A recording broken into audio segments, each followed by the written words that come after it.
Karthik times YouTube சேனலுக்கு உங்களை அன்புடன் வரவேற்கிறேன். நான் உங்கள் கார்த்திக். நம்ம இன்னைக்கு பார்க்க போறது வெட்டுக்கிளியும் சருகுமானும் கதை வாங்க பார்க்கலாம்.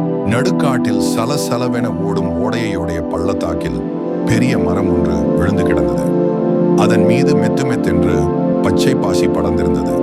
பூச்சி புழுக்கள் நத்தைகள் ஆகியன அந்த மரத்தை எப்போதும் மொய்த்துக் கொண்டிருக்கும்.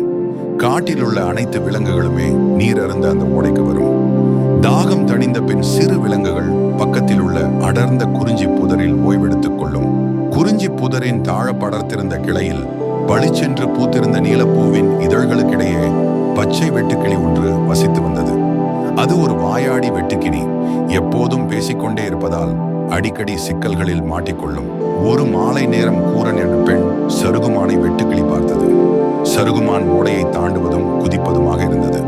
சருகுமான் சிறிய பிராணி, ஒரு பெரிய வீட்டு பூனை அளவு இருக்கும். போதாததற்கு கூச்சப்படும் விலங்கு வேறு. எனவே அதை பார்த்து வெட்டுக்கிளி பயப்படவில்லை. கூரன் குறிஞ்சி புதர் அருகில் இளைப்பாற வந்தது. இதுதான் சாக்கு என்று வெட்டுக்கிளி அதனிடம் பேசத் துவங்கியது. என்ன கூரன், பார்த்து வெகு நாள் ஆயிற்று. இவ்வளவு நாட்கள் எங்கே போயிருந்தாய்? ஏன் இங்கும் அங்கும் வேகமாக ஓடுகிறாய்? காட்டின் அந்த கோடியில் இருந்தேன். இப்பொழுது உன்னிடம் பேச எனக்கு நேரமில்லை. பித்தக்கண்ணு என்னை துரத்தி கொண்டு வருகிறது. நான் எங்காவது ஒளிய வேண்டும். எனக்கு சோர்வாக வேறு இருக்கிறது. பல மணி நேரமாக ஓடி ஓடி களைத்து போய்விட்டேன். வெட்டுக்கிளி கொஞ்ச நேரம் அமைதியாக இருந்தது. அதற்கும் பித்தக்கண்ணுவை தெரியும். பெரிய மஞ்சள் கண்களையுடைய சிறுத்தை தான் அது. மிகச் சிறந்த வேட்டை விலங்கு. விழுந்து கிடந்த மரத்தை பார்த்ததும் அதன் அடியில் கூரன் ஒளிந்து கொண்டது. தலையை மட்டும் தூக்கி வெட்டுக்கிளியை எச்சரித்தது. வெட்டுக்கிளியே, நீ வளவளவென்று பேசக்கூடிய ஆள். பித்தக்கண்ணு உன்னிடம் என்னை பற்றி கேட்டால் வாயை திறந்து எதையும் சொல்லிவிடாதே. அது என்னை பார்த்துவிட்டால் பிடித்து ஒரே வாயில் விழுங்கிவிடும். வெட்டுக்கிளி தலையை ஆட்டி உறுதிமொழி அளித்துவிட்டு கண்ணை மூடிக்கொண்டது. அதற்குள் கூரனை தேடிக்கொண்டு பித்தக்கண்ணு ஓடை பக்கம் வந்து சேர்ந்தது. சத்தமில்லாமல் அடிமேல் அடி வைத்து ஓடையில் ஆங்காங்கு இருந்த பாறைகளின் மீது ஏறி மோப்பம் பிடித்து கொண்டே நடந்தது. குறிஞ்சி புதரின் தாழ கிடந்த கிளையின் மீது உட்கார்ந்திருந்த வெட்டுக்கிளி அதன் கண்ணில் பட்டதும் அதை பார்த்து உருமியது. கூரன் இங்கு வந்தாளா? அவள் எங்கு சென்றாள் என்று தெரியுமா? வெட்டுக்கிளிக்கு உற்சாகம் தலைக்கு ஏறியது. பித்தக்கண்ணுவை இவ்வளவு பக்கத்தில் பார்ப்பது இது நாள் முதல் முறை. அது கேட்ட கேள்விக்கு பதில் சொல்ல வாயை திறந்த பொழுது கூரனுக்கு அளித்திருந்த வாக்குறுதி நினைவுக்கு வந்தது. எனவே உடனே வாயை மூடிக்கொண்டது.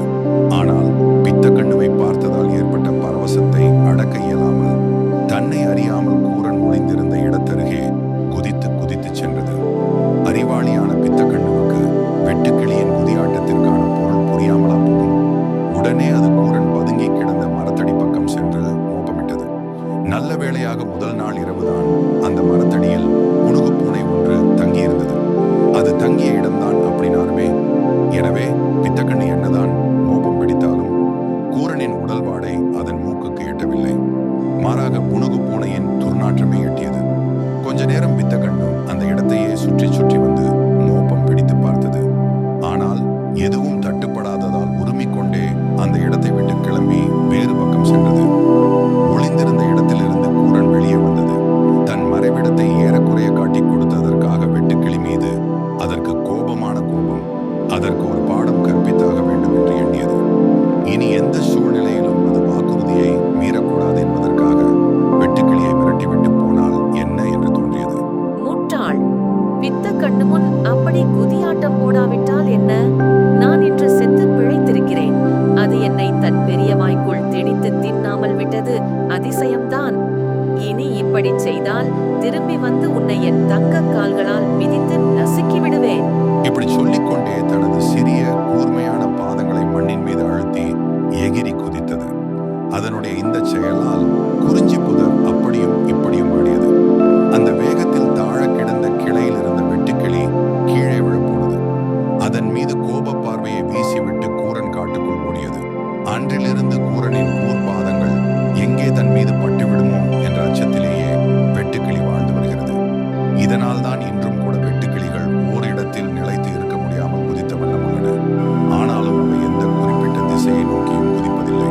வீடியோ பிடித்திருந்தால் லைக் பண்ணுங்க, கமெண்ட் பண்ணுங்க, ஷேர் பண்ணுங்க, மறக்காமல் சப்ஸ்கிரைப் பண்ணுங்க. நன்றி உங்கள் நேரத்தையும் ஆதரவையும் வழங்கியதற்காக. அடுத்த காணொளியில் மீண்டும் சந்திப்போம்.